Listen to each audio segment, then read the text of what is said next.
I had tried to be a novelist before really pursuing playwriting, and most of the books I wrote were terrible. And then I wrote one which I got a famous, it's unpublished. I got a famous critic named Helton Kramer to read, and he really loved it. And he actually gave me a letter saying this is a classic waiting to be recognized. The first novel I wrote, I completely abandoned screenplays, and I just relish the idea of being able to go inside people's heads and describe things and all that stuff. I was going to say I was just in Europe a few weeks ago, and we spent 10 days in Hungary and 4 days in Vienna. And Hungary still has some of the aspects of going to church, and they have a little bit more cohesion. The place looks better. It's kind of like Paris from maybe 1970s. Even in the movies of it, there's a scene where the priest is looking at Gutenberg's press, which had just been invented around the time of that he set the story, and he's saying, "This will replace that," and he points to the church. That was Victor Hugo's concern, was that they were the carrier of stories. I have actually an announcement which only my wife knows.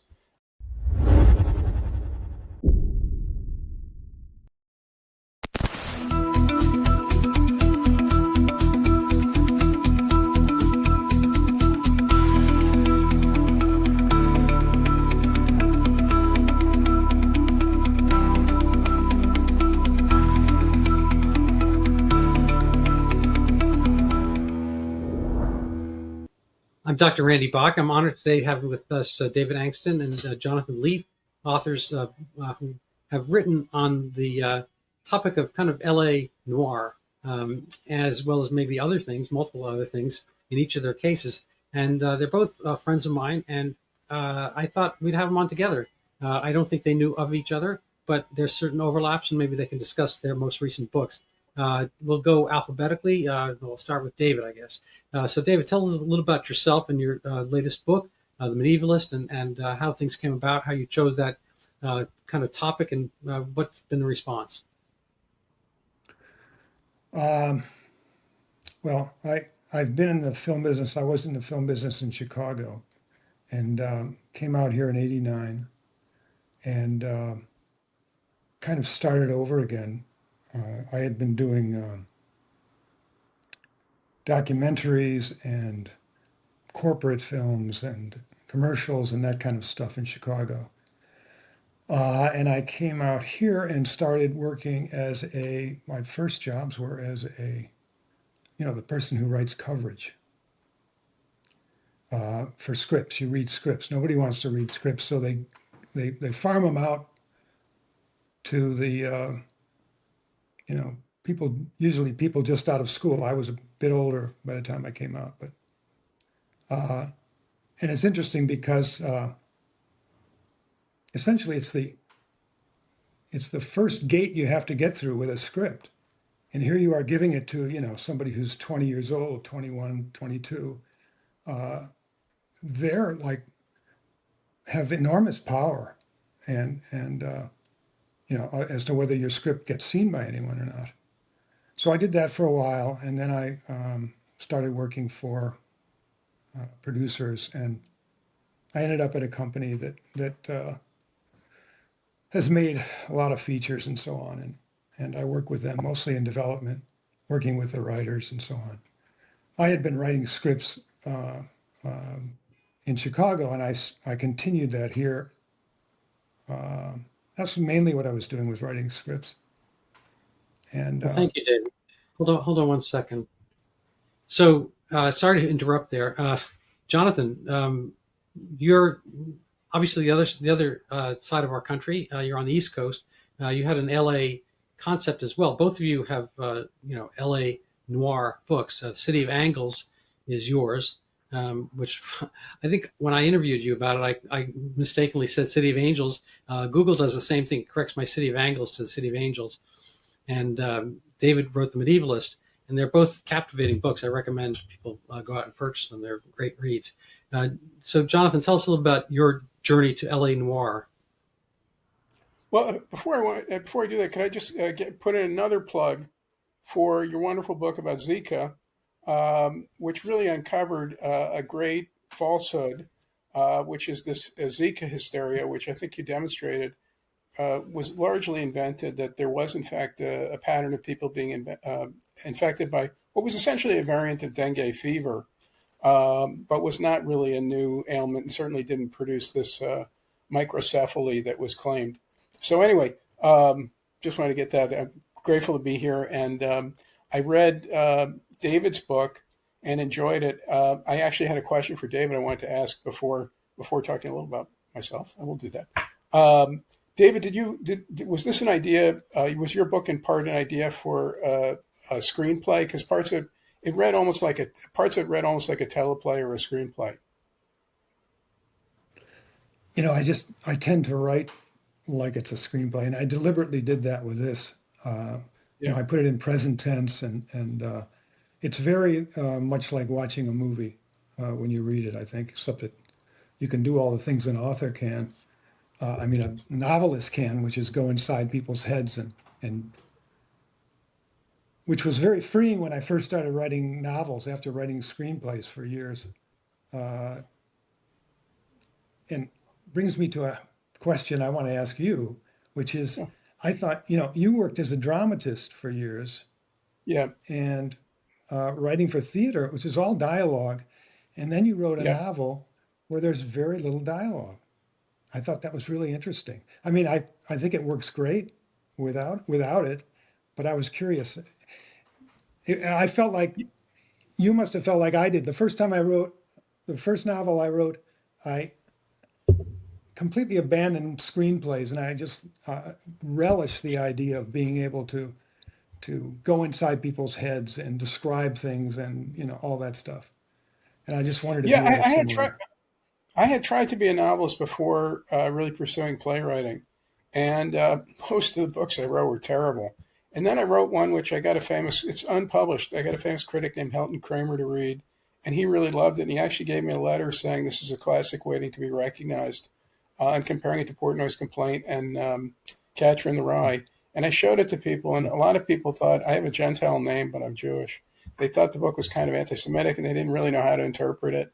And I really wasn't aggressive about trying to sell it, which was a mistake. And then I started getting involved in writing plays and getting plays produced. And I put it aside, and I haven't really ever done anything with it. I also had misgivings about the book in some ways. It's a whole separate subject. But so I did have some experience trying to do it.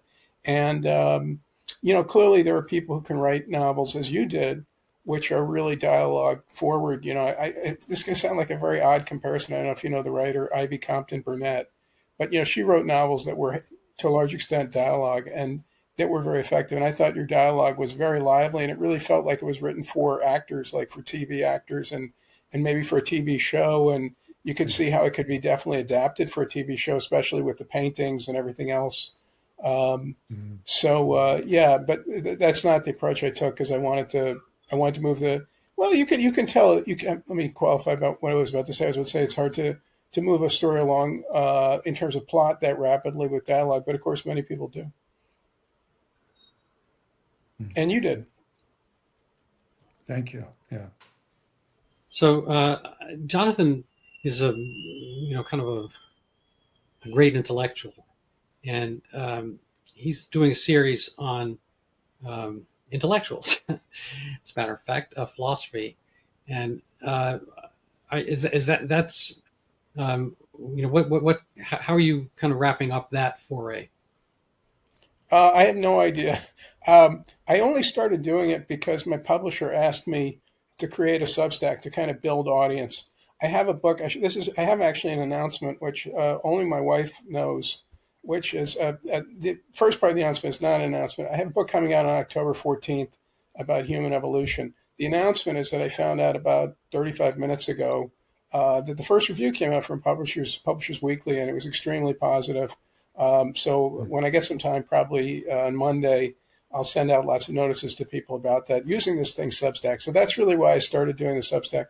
Also that I thought a lot in philosophy was kind of pointless and stupid. And I'm a great believer in, not entirely, but in empiricism, that, we should look at facts and evidence and historical record to interpret things.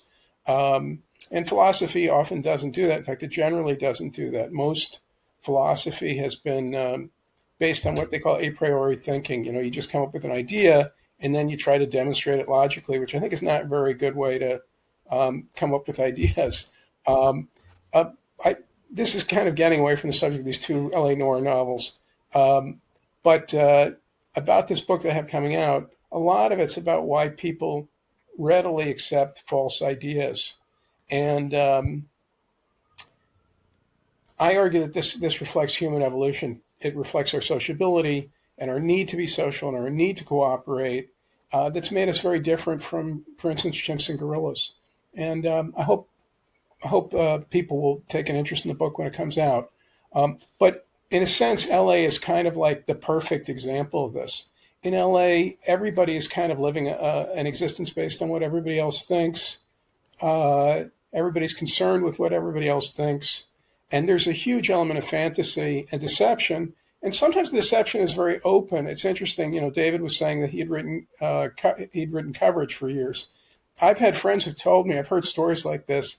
People went into meetings with executives, and the executives said, you know, I loved it. And then they literally were looking down and reading the coverage as the meeting was taking place. Now, you know then that they didn't actually read the script, but this is considered normal behavior. So it's indicative of you're living in a place where lying is just normal behavior and nobody thinks ill of it. You know, it's kind of normal. David, you would confirm what I'm saying? Absolutely. Absolutely. Yeah.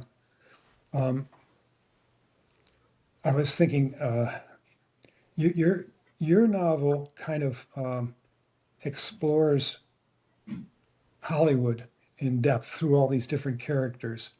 I mean, your subject is really Hollywood and the Hollywood psyche, I think. Uh, and I think you capture it absolutely perfectly. And it's kind of brilliant the way everybody in it is somehow connected to somebody else, and you see how they're all working their angle. And uh, my novel, uh, it originally came out of an idea that I had called Double Take, and it was about a woman who comes to her sister's apartment and finds that her sister has disappeared, and she kind of takes over her life and you know moves into the apartment and starts you know seeing what she was into and so on, and starts assuming her identity. Um, and that was I had on the shelf for a long time. You know, they talk about how writers people come to you with ideas. You know, oh, I've got an idea for a novel. You'll never find a writer who doesn't have 100 ideas he wants to write. It's just a matter of finding time to write them. Uh, anyway, so uh, my novel is more Hollywood is more of a setting, and it's not the subject of the story, but it makes a great contrast with the central character, who is this medievalist scholar uh, and former friar and teacher of professor of art history. Um, and he's in LA, and it's a great contrast with all the self-centered, obsessed people around him who are in your book so well portrayed in your book. Thank you. I Um, have a whole bunch of questions about that, if I may. So it was a little bit of an in joke that there's this serial killer and he's called the showrunner. yeah, yeah, Um, if people don't understand, a showrunner is an executive producer of a television show, the head writer of a television show. Um, so you've had the head writer of the television show, as it turns out to be, at least by nominally, is a serial killer and suspected of committing these crimes, but not actually the perpetrator. Is this Quasimodo-like character, though also a scholar?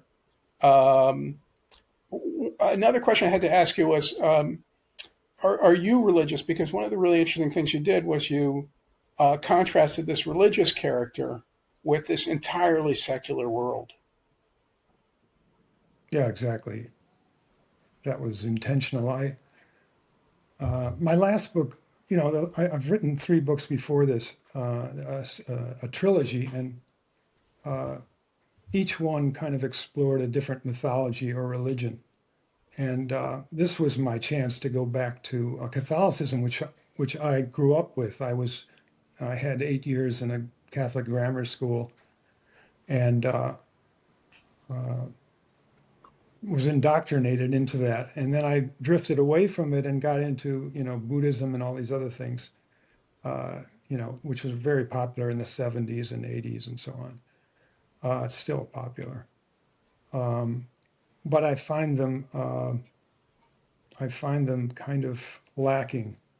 There's a kind of just a sort of a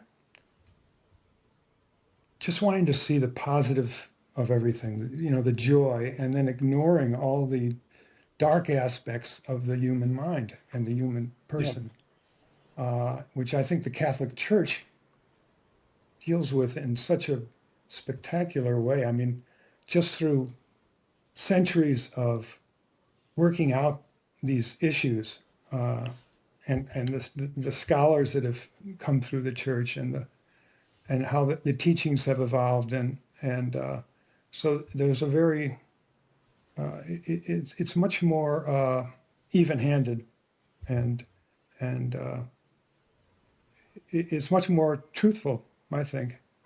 Speaking of Anyway, showrunners, one of the, I think everyone would acknowledge, one of the best writers who's ever written for TV, David Chase, of course, was the showrunner for The Sopranos.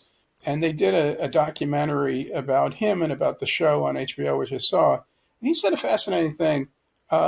He struggled with depression, and he went through psychotherapy, but he was raised Catholic, though his name is Chase. He's really Italian American.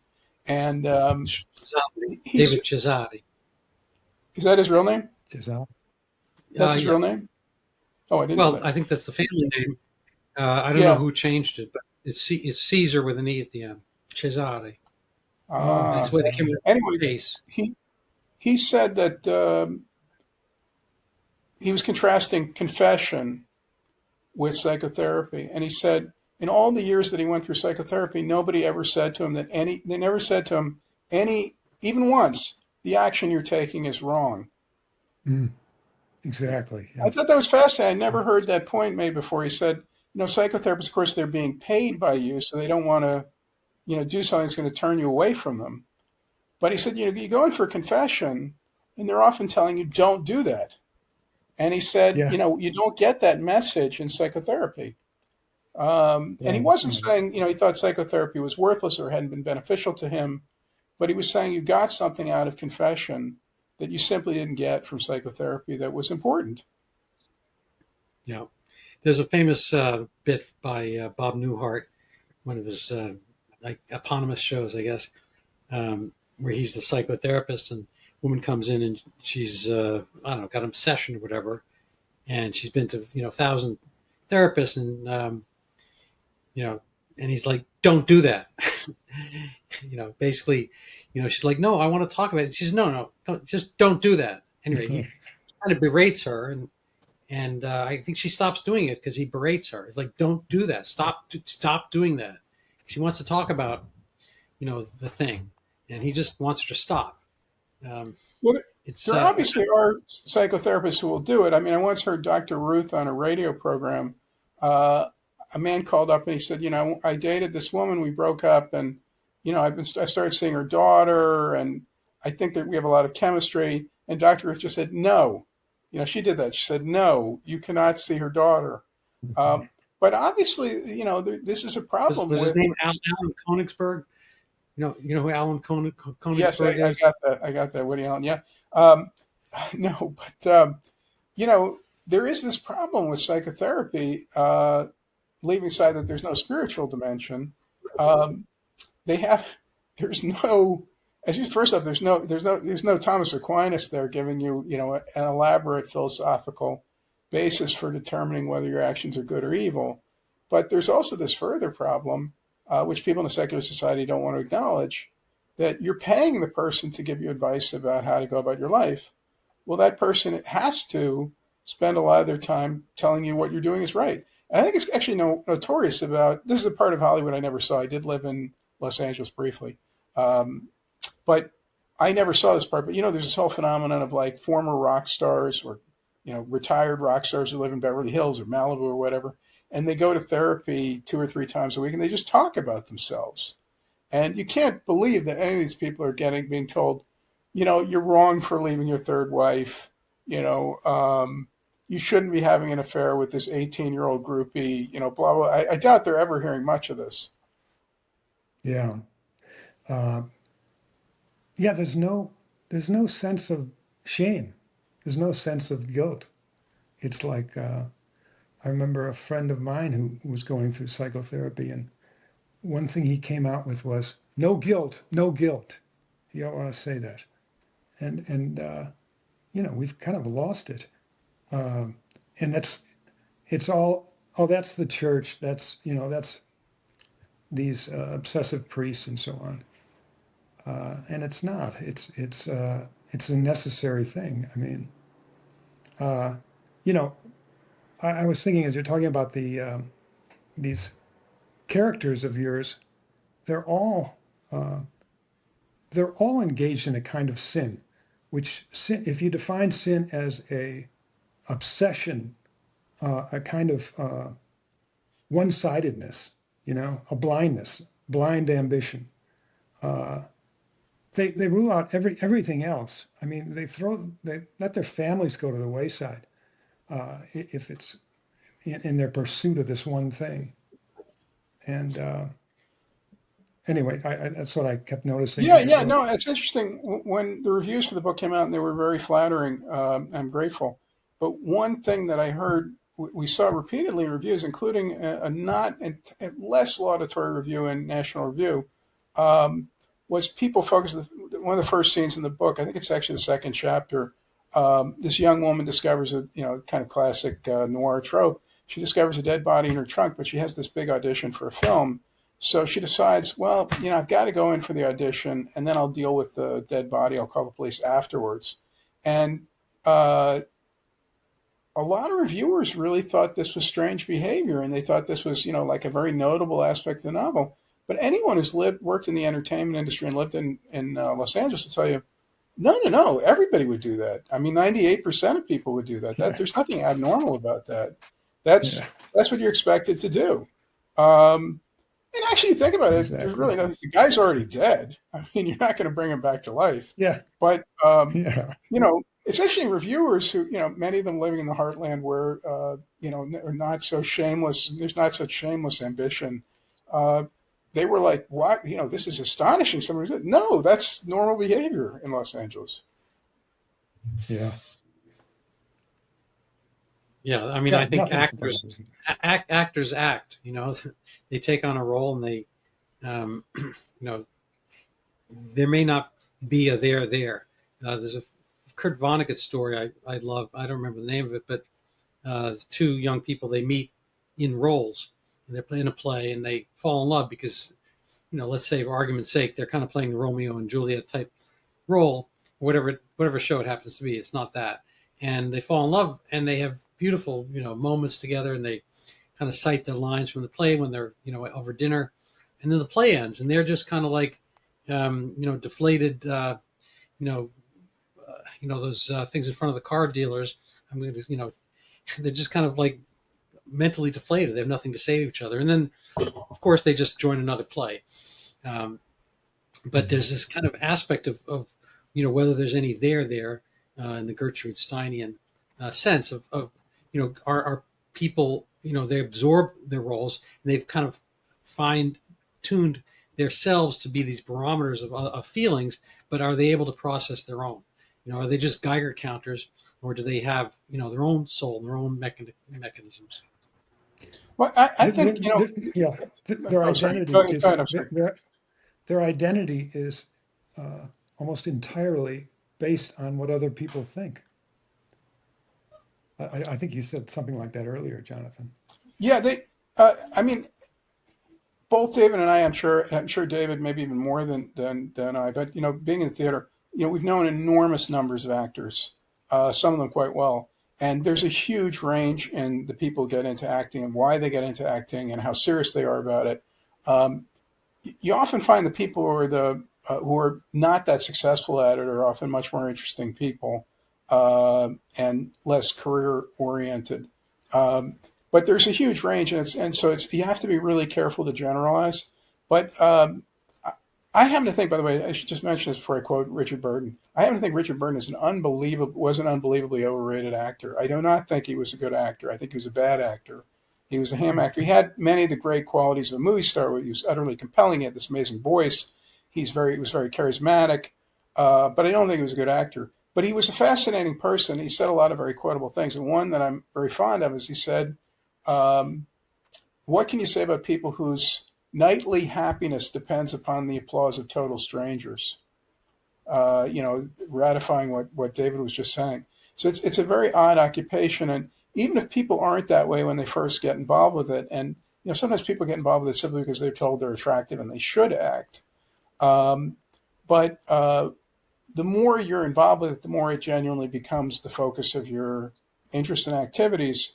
And it's interesting to see sometimes, especially with actresses, they'll have kids and they'll realize they want to step back.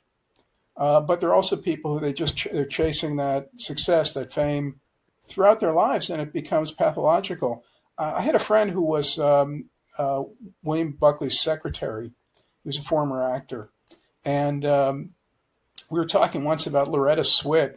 Did she die recently? I think she just died. Am I wrong? Yes. Yes. And he was saying that he was driving through North Carolina and he saw this dinner theater marquee, and it said Loretta Swit was performing. And I said, I was just astounded when he told me the story. And I said, she couldn't have been broke. You know how much money she must have made from MASH. That was one of the most successful TV shows of all time, and it was on for years and years and years. And he said, "Oh no, she didn't need the money. She needed the work." And the idea that after you'd been on a show that was in people's living rooms, tens of millions of people's living rooms every week for 8 or 10 years, and then you want to act so much that you're doing dinner theater in a small town in North Carolina. It's hard for most people to get their heads around that, but it is true of some actors. Yeah. So, what's the next step for each of you after a Los Angeles book? I mean, does it take anything out of you guys? How does it all play out? David, do you want to go ahead?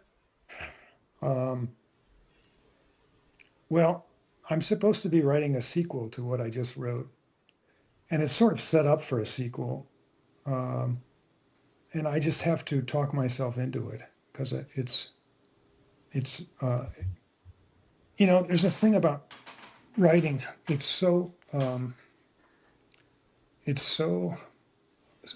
totally absorbing when you're doing it. It's almost like and I think you've heard other writers say this, but it's like the story you're writing is more real than your real life. It becomes a kind of hyper reality that you go into every day.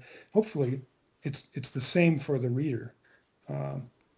But anyway, it is talk about one-sided obsessiveness. You kind of end up neglecting other parts of your life, and so I have nothing but admiration for and I'm friends with people on Facebook, writers on Facebook who are able to turn out a book a year or a book every 2 years, and they have a big readership and they do series. Man, I'm just, my hat's off to them. It's just, to me, that's just amazing. I can't do that. So anyway, I'm trying to get myself up to diving into that world again. While I mention that, I should mention that hyper reality. I think that's how the medievals thought of the spiritual world. It was more real to them than the real world, in a way.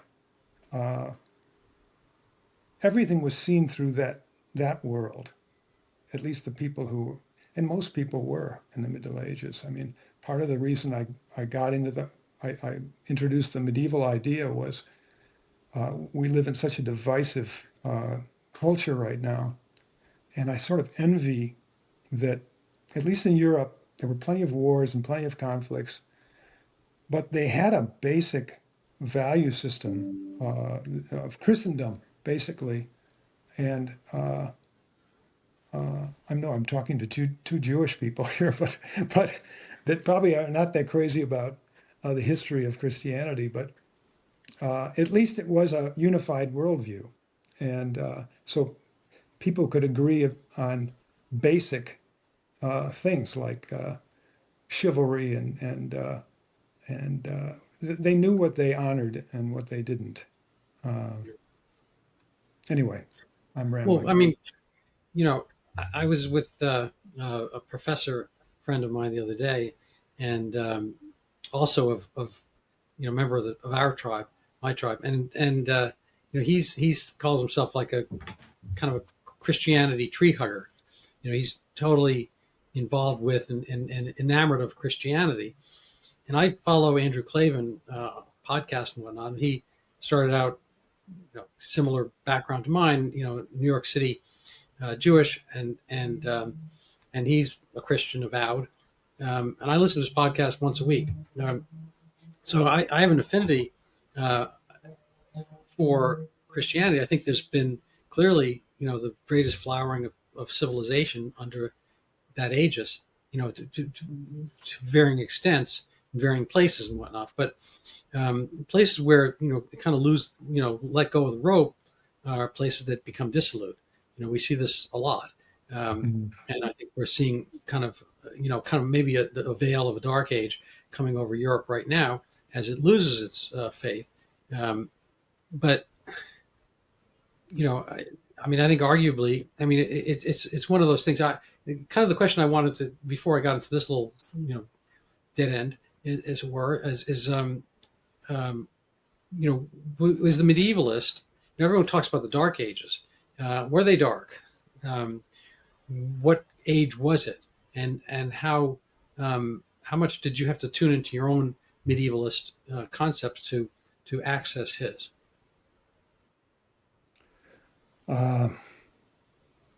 Yeah, well, there was the Dark Ages, which was the period, but when the Roman Empire fell apart. But it's basically a period of 1,000 years where it developed the basic values of the culture today, and we're still clinging on to it. Will Durant had a line about that Christianity, the struggle. What did he say? The Christianity, the whole question of Christianity. Will it survive after Copernicus and Darwin? And he says that's been the basic drama, the basic human drama for the last 300 years, at least for the West. Will it survive? Oh, sorry. No, go ahead. There's no question that you can't understand the rise of Western society without understanding Christianity. And, the most valuable class I ever took was I went to a non-sectarian Christian high school. It was prep school, but they had required Bible study. And, reading the Bible is so valuable. You really can't understand literature without understanding the Bible. And you can't understand the wars of religion without understanding the Bible, the conflicts between Protestants and Catholics, etc. And one of the unfortunate things about the way we run public schools today is that we don't teach kids the Bible. They don't know the Bible. But I heard a really interesting thing sort of along these lines. I won't get into how this happened, but by chance, I wound up having lunch with, among other people, a well-known physicist who teaches at Berkeley, older guy named Richard Muller. I don't know if anybody have ever heard of him, but he's a well-known physicist and intellectual.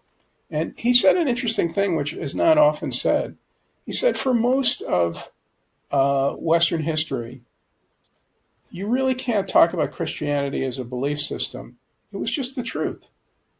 Nobody talked about Christianity as, today we talk about belief systems. Oh, there's Buddhism and there's Islam and there's this and there's that. There was no belief system. This was a fact. That Christ lived and died, that he was part of the Trinity. Jonathan is locking up on Um, me. Is anybody else, Randy? Yeah. Yep. are you having trouble with my? Can you read? Yeah, it's cutting in and out. Can you Well, what I was repeat saying what was you that. said, the last Are you having part? trouble with? Can you hear me now? Oh yeah, now I'm having problems. Do you want me to maybe? Jonathan, what are your thoughts on some of this aspect of Christianity and civilization? Yeah, I don't think there's any question, but that you can't understand the rise of Western civilization without seeing the primary role that Christianity plays in this. Um, and a lot of its current problems have to do with the fall in belief. I went to a high school that had required Bible study, including studying the New Testament. I feel that I was very fortunate. I think it was the most valuable class I ever took because you can't really understand literature. You can't understand a lot of the basic issues in history, including the wars of religion and the Protestant Reformation, without a high degree of acquaintance with the Bible, particularly the New Testament. Um, and the fact that kids today in schools, they are not familiar with this is a gigantic problem, whether or not they're believers. But there's a second point, which I think a lot of people miss and which is not conveyed in most history books, which is something I'd never really thought too much about until I happened to be by chance at lunch with a well-known physicist named Richard Muller. He's a professor at Berkeley, I think retired professor from Berkeley. And Richard said something really interesting. He said, when you talk about Christianity, people often talk about it as a belief system. Islam is a belief system, Buddhism is a belief system, Hinduism is a belief system. But he said for most of Western history, it was not a belief system, it was the truth. Just as I've known people have argued it, but water is wet. The sun shines at first in the east and it goes to the west. It was a fact that everyone accepted without question that Jesus lived and died, that he rose to heaven, that the Trinity is a real thing, and these were not subjects of dispute. So when we want to understand the past, we want to understand the Middle Ages, and I think getting back to the question you had, Randy, that we distinguish that period now is called late antiquity or the Dark Ages from the period that most people refer to as the Middle Ages. This period of Aquinas and so forth. This is a period where nobody disputed that Christianity was true, who lived within Western society. I mean, for instance, there were Jews, but they had no significant role at that time in Western society. Everyone accepted as absolute fact Christianity was true, and that this is no longer the case. This is a fundamental change. But we have to begin by saying, no, there wasn't a belief system in Christianity. There was this fact of Christianity, and Christianity was the basic defining thing during the Middle Ages, the basic defining, and even into the, past the Renaissance, even into for many people, right into the Enlightenment, Christianity was the defining thing in their lives. So especially in the Middle Ages, if you'd asked somebody where they lived and they lived in France, they would not have said France. They would have told you what parish they lived in. That was the defining. The church told them what time it was from the church bells. The church gave them their idea of right and wrong. The church represented almost all the people could read. So the church was really fundamental to Western society and the rise of Western society. Yeah, Victor Hugo, with the when he wrote The Hunchback of Notre Dame, I don't know if you've read it, but even in the movies of it, there's a scene where the priest is looking at Gutenberg's press, which had just been invented around the time of that he set the story, and he's saying, "This will replace that," and he points to the church, to Notre Dame, and that was Victor Hugo's concern, was that the church, the church itself, the churches, the actual structures, they were the carrier of stories. They're filled with statues of the saints, paintings, all the stories that go with all those. It's an elaborate and long developed thing, and that's where people got their heard the sermons and the gospels and the stories. So everybody had the narrative. We were all in the same basic narrative. And then came the printing press, and Victor Hugo saw that as what had sort of, well, it had democratized the freedom of ideas, and it took away that authority that the church had always had, and he was concerned about that. But after he wrote that book, it was hugely popular, and they started Notre Dame. The church had been falling apart. It was kind of a mess, and they refurbished it and built it up and kept it and keep it as it is today. Why does everybody go to Europe? They go to look at the churches and the paintings and all this stuff from that period and from the Renaissance. Yeah, it was Right, just and we can't interpret. Yeah, we can't interpret those paintings without understanding them as as they were dealing with very fundamental aspects of people's lives. So all these stories, Judith and Holofernes or whatever it is, that these are fundamental stories in people's lives. Yes.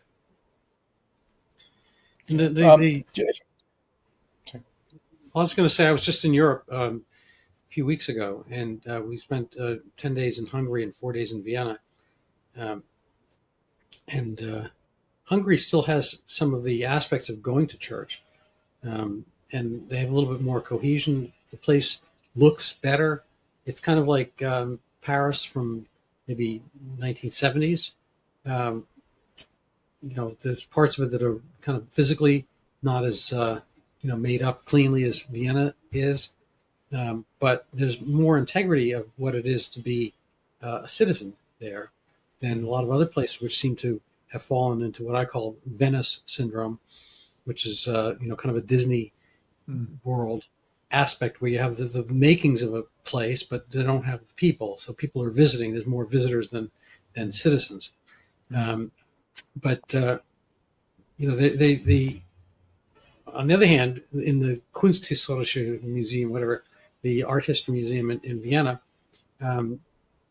the level and array of religious expression was just, it's bottomless, it's unfathomable, and it's incredible. I mean, the type of artwork that is done all through the, last, 600 years or so, it's just, it boggles the mind. I mean, there's all different types of craft, and they're basically kind of expressions to God. They're people putting their lives and thoughts down in all manner of painting or sculpture, ceramics, and tapestries, and so forth.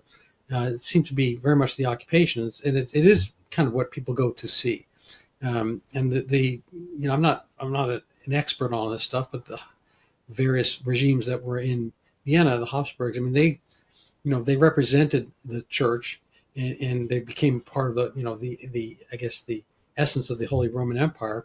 And the idea was to kind of carry on various legacies. I mean, it was Roman and holy at the same time. So they're kind of carrying on dual legacies, at least by name.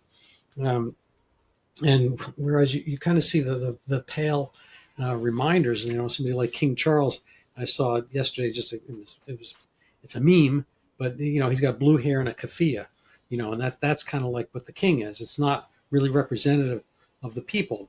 And I'll just kind of leave this one concept with an example a little bit further afield. I was watching an Instagram reel, and it's Yemen and Oman.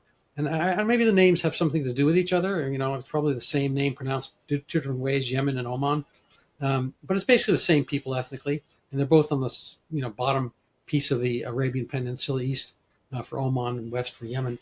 And Oman, you don't hear much about, and it's like population is almost the same, and people are the same, and so forth. But they've been living under basically the good king. I can't remember the guy's name. It was an emir or sheikh or something like that. And Yemen is fractured, like 6 different ways, and it's been mutating and reforming, and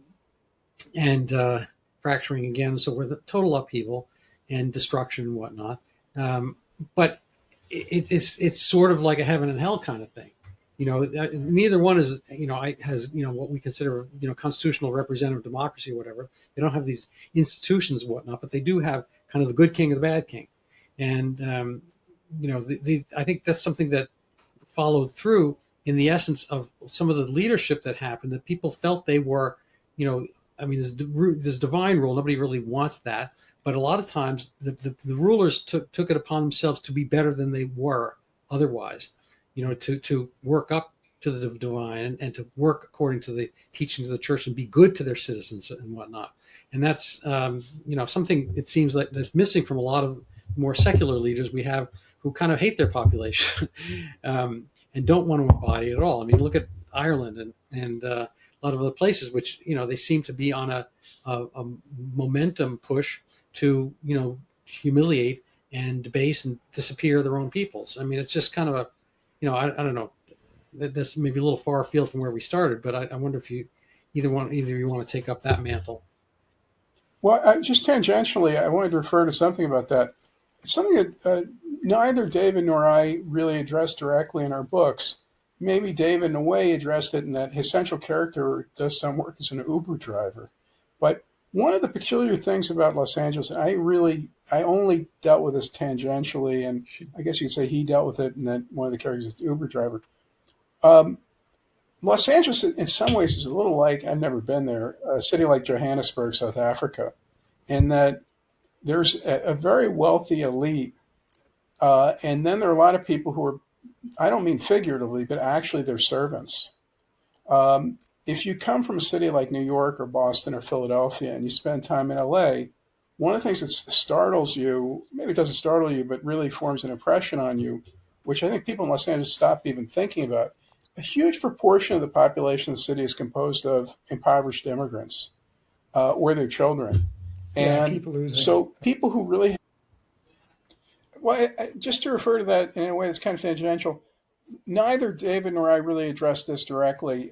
His central character, Grimke, who's a fascinating, larger-than-life character, is an Uber driver. And I had secondary characters in my novel who were from Central America and were working as servants. But one of the peculiar things about LA, and I guess this relates to what you were talking about, comparing Budapest to a lot of cities in Western Europe now, is that there's an enormous difference between the people who have money in Los Angeles and the people who don't.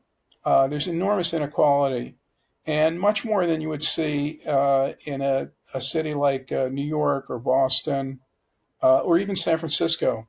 There's a huge proportion of the city's population that's composed of recent immigrants, particularly from Central America, not necessarily Mexico, but Central America, and their children.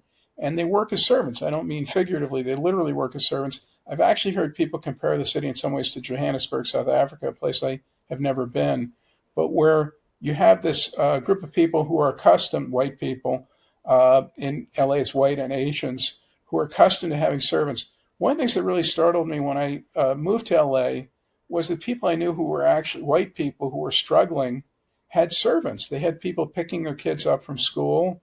They had people coming in and doing their laundry. And it's because the difference between the income of middle-class people or even lower middle-class people and this new immigrant class is so large that you can employ people for very little money, whether it's as gardeners or as maids or as Uber drivers, in a way that you can't in most other American cities. And so this, and it's very much a racial divide, though the servants are usually not black. They're usually Hispanic or something else. But it's a significant aspect of life there that I don't think people who don't live there fully appreciate. And I think people who have lived there for a long time have stopped noticing or thinking about. Yeah, and there's a sort of a secondary tier to that, which is talking about the film industry. There's all these people who want to be in the film industry, want to be, successful and recognized and have their work done and get roles and so on. I mean, for every actor that that you see on the screen, there are thousands who are trying to get to that position, and they're all working as waitresses or Uber drivers or whatever. It's a huge the wannabe class of the industry, similar to what you're talking about. Yeah, and a lot of them are exploited, and we see in the newspapers about sexual exploitation, but there are all sorts of other ways that people are exploited. So, Oh yeah. for instance, I met an actor recently who was he was the guy who read people. That's a term for when you audition people for a popular television show. I won't say which one it is, but it was on Showtime, and he did this for years, and they never paid him. They put him in minor roles in the show a couple times. I mean, they really exploited him. Wow. And there are other versions of this. A friend of mine who is a big time showrunner. He's a sitcom producer. He was a producer on one of the producers at one point, head writers for Cheers. He told me a story about another show he was working on. It was actually it was a friend of his writing partner told me the story that he happened to be going to the store and he was coming back to the office and he asked his assistant, "Do you want anything?" The guy said jokingly, "Well, a six-pack." And he actually picked up a six-pack and he brought it back. And he said the guy was in disbelief that his boss had actually brought him some beers. In most occupations, if your boss brought you some beers, you'd be like, "Well, that was a nice gesture. I mean, I should be appreciative." But in Hollywood, who does that? Nobody does that. People treat their assistants like dirt. It's just normal to mistreat your assistants. They're grateful that at the end of the year, they get the jacket with the little tag on it that says that you're working on the show. Yeah. Yeah.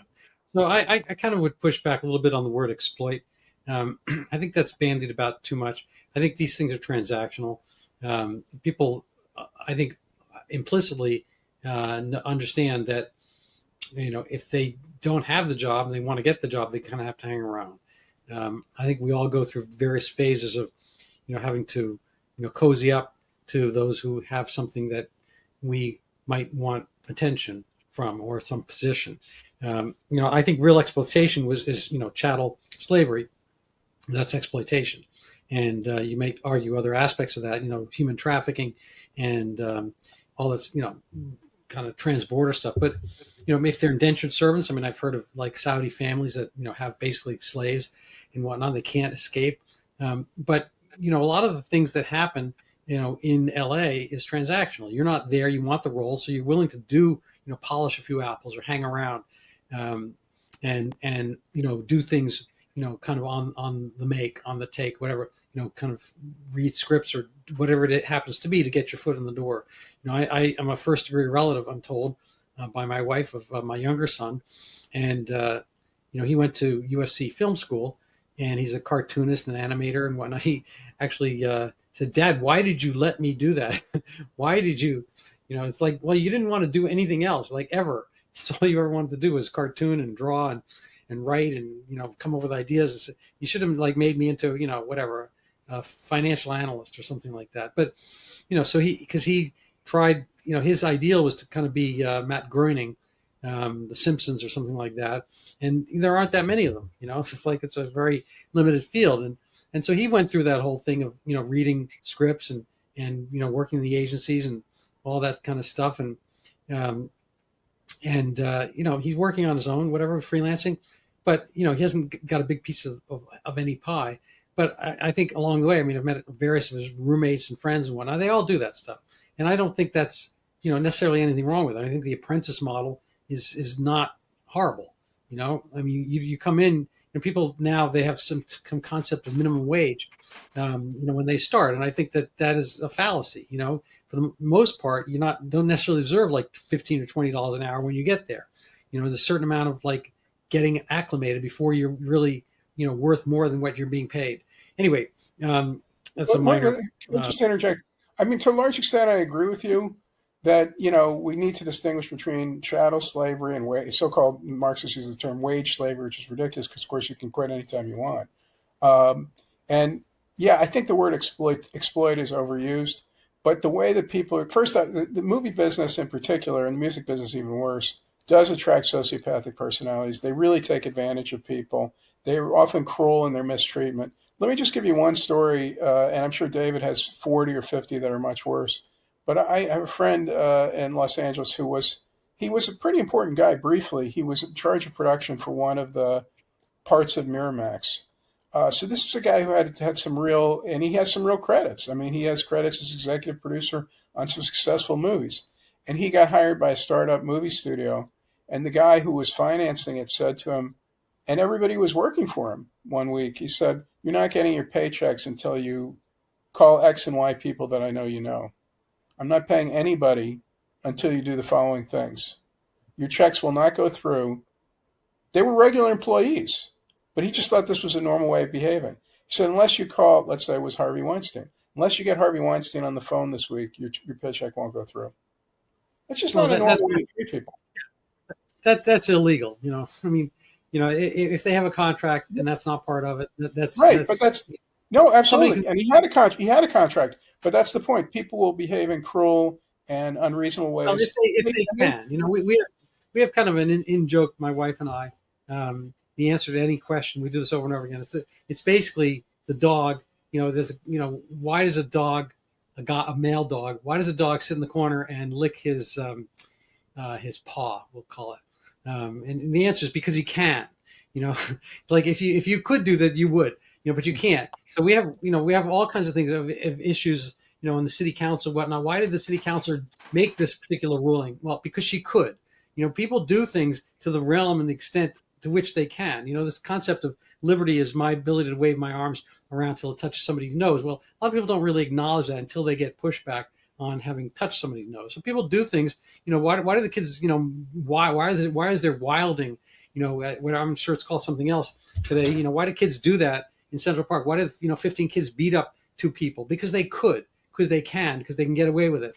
And when people stop getting away with things, then that happens, that kind of thing happens less. But people have this urge to, be gods, the kind of difference between somebody devout and, subsuming or sublimating his kind of personal self as God to some greater God is that you are a little bit more humble about it. And you're, tends to be kind of equate with maturity and forward thinking.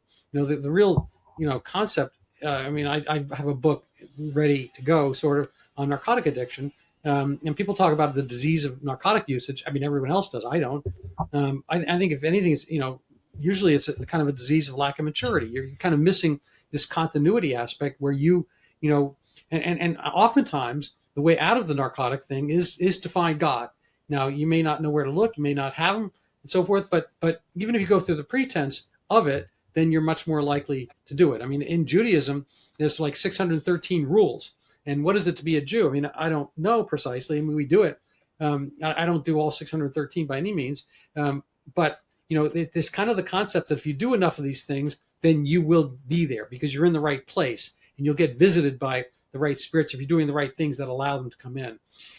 But David has written, far more eloquently on this topic than I can speak on it. I also read your The Assassin Lotus, by the way, and these are these are kind of spiritual journeys and in a sense crime books, I guess. I don't remember the plot fully. I think it was in Samarkand or something like that.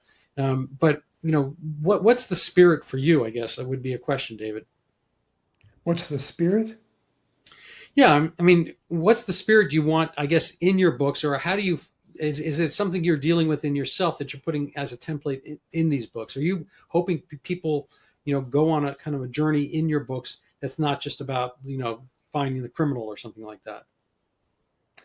Yeah, I told you earlier that I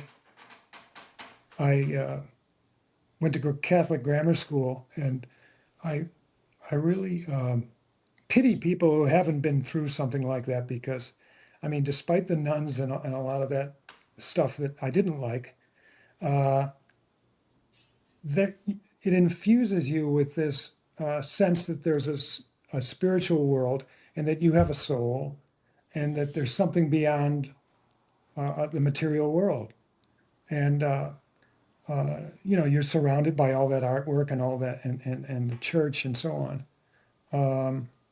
So yeah, I've always had that sense, even as I got into Buddhism and so on. I actually didn't get into Buddhism, but I do TM. I've been doing that for 50 years. But I started with David Lynch. We used to go to the same same place over here when I came out to LA, the same meditation place. But anyway, it's a sense of you have to be able to transcend. You have to be able to transcend your situation, your life. You have to be able to look at yourself. I mean, that's what I think Jonathan and my novels are about. I mean, the people in his book don't look at themselves and ask themselves, what the fuck am I doing? Why am I doing this? Whereas Roland, in my book, he's constantly examining himself. To me, that's the key thing of Christianity is self-examination. What are my motives? Why am I doing what I'm doing? And am I hurting somebody by doing it? And am I, you can look at it through the sins, whatever. But I think that's basically what's missing. Everybody seems to hate Christianity because it's all about guilt and so on. And in a way it is, but it is freeing in a way when you're able to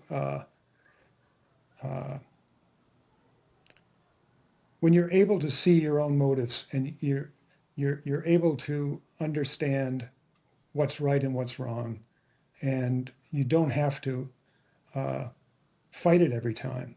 You have to just sort of turn your back on it. I'm not sure that I believe in the devil, but I believe in evil. And there's a line about from Wallace Stevens. He said, "The death of Satan was a tragedy for the imagination," and I think that's really true. It's such a useful idea, I think. Well, I think so many people in the intelligentsia today, they even have trouble with the concept of evil. They've been so persuaded by the idea that no one is really to blame for anything, that they've accepted philosophical concepts of causality so strongly that they're not willing to accept the idea that anyone is to blame for anything. I heard on Charlie Rose, this is many years ago, an interview with a guy who'd spoken at length, and he'd done a series of prison interviews, his own interviews, with John Wayne Gacy. And the guy, he was a New Yorker writer, and he began by saying, I don't really know if I believe in evil, but then he said, well, maybe Gacy, he killed 30 people or something, was evil. Maybe. No, it's not maybe. There's no maybe there. You kill 30 people one by one and you hide them in your basement. You're evil. You're bad. That's really bad. That's not, there's no maybe there. Yes, they want to have a psychological explanation for everything. And there is psychology involved. But yesterday I lost my temper with my wife. And you step out of yourself. It's something takes you over. And it's afterwards, it's embarrassing. I mean, it's pure nature and it's not good. It's why Christianity does what it does, because it's able to channel, it's able to restrain us. And I really think it's an interesting contrast between our two books, because I think that's the essential element of it. We were talking earlier about being transactional, and the basic premises of our books are there's a transactional element. With mine, it's the art galleries and what goes on there. And with yours, it's just interpersonal transactions between people. Anyway. Yeah, actually, talking about that subject of evil, another quote that's kind of stayed with me is from a famous Christian, Solzhenitsyn. Solzhenitsyn said something in his memoir, The Oak and the Calf, that's always stuck with me. He was saying that, and he was talking not only about communism, but Nazism, obviously, too. He said, evil is not something in any race or class. It's in every human heart. And I mean, by implication, he's also saying was in his own human heart. And I gather that he was repeatedly unfaithful to his wife, who sounds like she was a somewhat evil person. She was working for the KGB, reporting on him while his first wife while they were married. Gee. But, he's saying something profound. We're all capable of evil. However, some people seem to have much more natural impulse towards it than others. And one of the good things about people, about humanity, about our species, is we have much less capacity for it than, some other animals. Like I say, I have a book coming out, so shameless plug for my book coming out in October, like chimps and gorillas, which are, chimps in particular, are really sociopathic animals. And as we learn more and more about the brain, we realize that their brains really weren't constructed to feel empathy very much.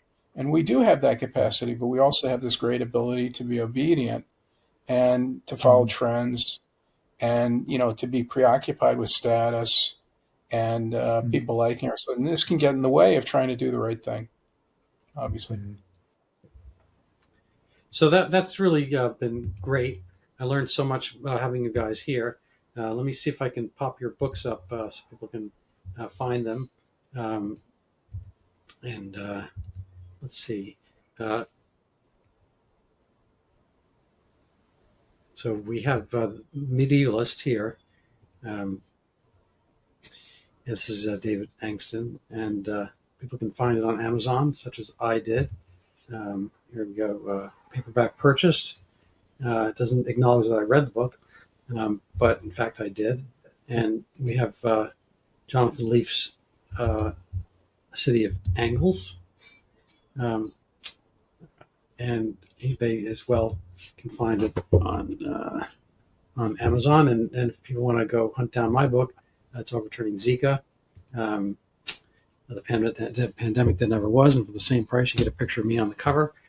I looked better than that on certain days. So thank you, gentlemen. Any parting words? Thanks so much for having us on. And thank you, we hope that we're carrying on. I think I can speak for David saying this. He will concur, I hope. I don't know. We're carrying on this tradition of LA Noir, which is an important literary tradition, that goes back to Raymond Chandler and Nathaniel West and many other people. Yeah. If there's anybody still in LA who knows how to read, I recommend they buy the book, each of the books, and they're great reads. I am somebody who's read them both.